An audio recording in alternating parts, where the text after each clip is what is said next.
At Wildlife Aid, many of our call-outs concern squirrels in bird feeders, but on this occasion I was already out on another rescue, so Ron stepped forward with the cutters.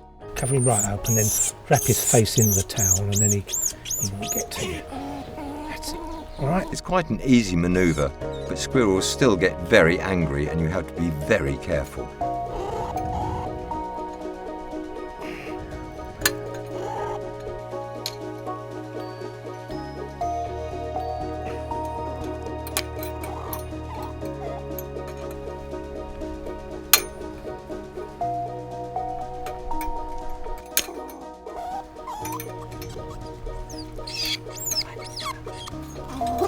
It wasn't long before the squirrel was safely contained.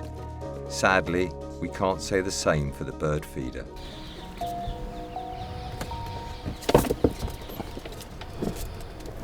I think he's all right, actually. He's working. All his feet are moving. Mm-hmm. No. Yeah, I think he's fine. We'll let him go.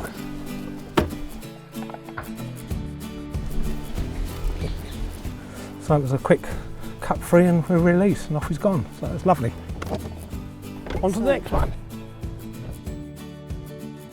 If you like our videos, please subscribe to our channel by clicking the red button. If you want to help us save wildlife, please donate. Every pound given will help save our threatened wildlife.